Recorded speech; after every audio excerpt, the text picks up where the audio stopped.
If you were fortunate enough to catch UFC 299 this past weekend, you got to see St. Denis versus Dustin Poirier. Fantastic fight, and I want to focus in on the defense, the counter skills of Poirier because they are incredible.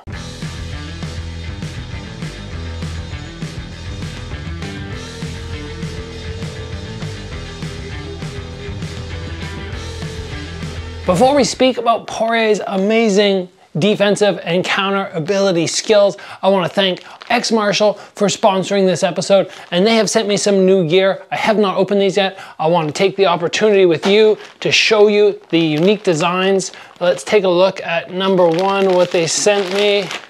Oh, a pair of shorts with some cheetah print on them. These actually remind me of what Albert Kraus used to wear. If you haven't watched K1 Max, you might not know who he is, but amazing kickboxer, one of the best in the world. I love these. So unique, so cool.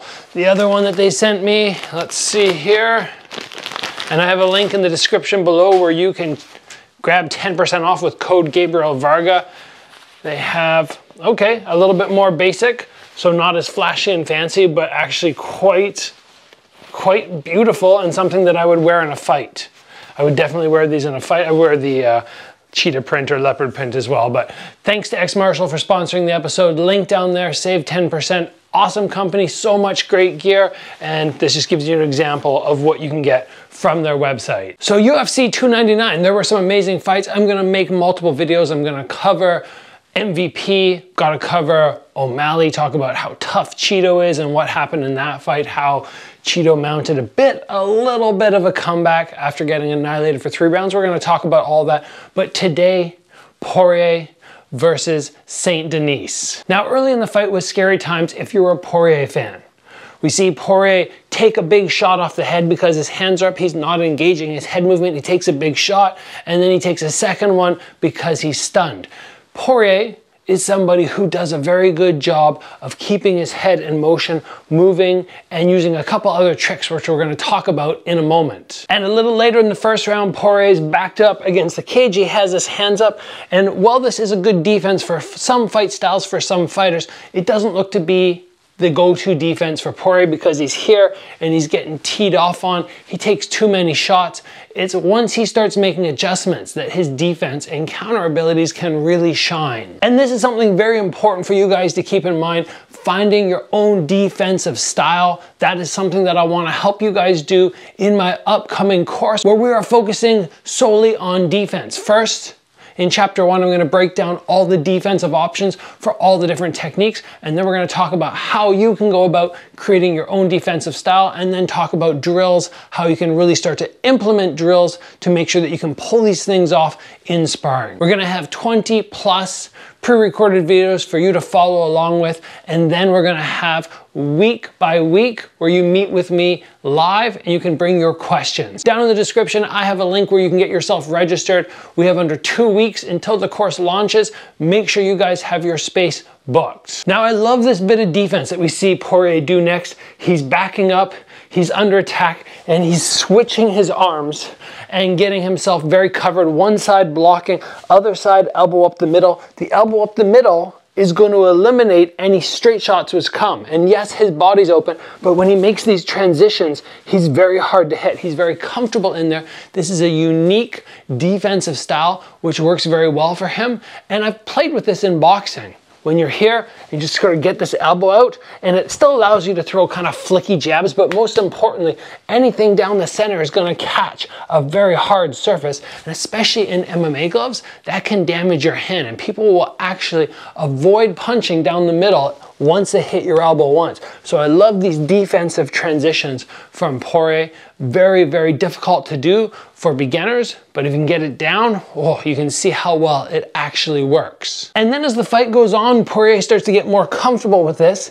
He gets little pauses out of his opponent. He's in this position, St. Denis is right on him. He gets to here, St. Denis takes that little pause to be like, oh, okay, where's the opening? And then boom, an uppercut comes behind. And I think this can almost act as a little bit of a blinder. And I love that Poirier was able to slip that uppercut behind it. And I think that's something very unique about getting those hands and those elbows up. Instead of here, you have something out here, and it's just a little bit more of a threat, and as I already said, can act as a blinder. And then what we start to see Poirier do, as he really starts to establish himself as the dominant striker in this, he can hit and then right away go into head movement. And he's not necessarily going, okay, I have to hit, stand my ground, and now react to what St. Denis is doing. He's just hit, get the head off the center line. Shot happens to miss by, he steps and then sees another shot and a little roll of the head. Beautiful abilities to just move the feet, pre-anticipate punches, and if needed, roll with the shot. And once again here we see an example of that. I call this pre-slipping. Right? You're actually moving your head not because the guy's throwing something, but because you know the potential dangers. And Poirier shows how important this is. He throws a shot and he just rolls under, all right? You guys can do that in your own shadow boxing. You just hit and you roll.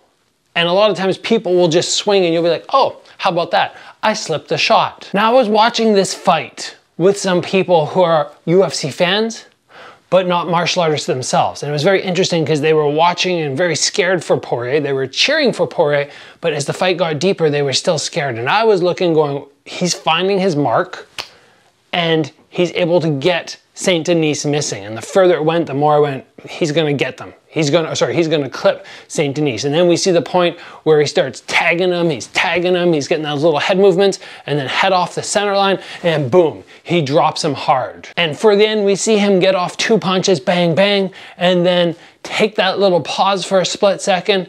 Right after, boom, boom, drops the head and gets that little left hook. And he's just so good at finding his mark, very accurate with his punches, but more importantly, being able to take that little reset in between to deal with the counters and then throw his own counter. And overall, Poirier impressed me so much. I'm sure everybody out there as well was impressed by him, but specifically impressed me with his eyesight and his defensive abilities.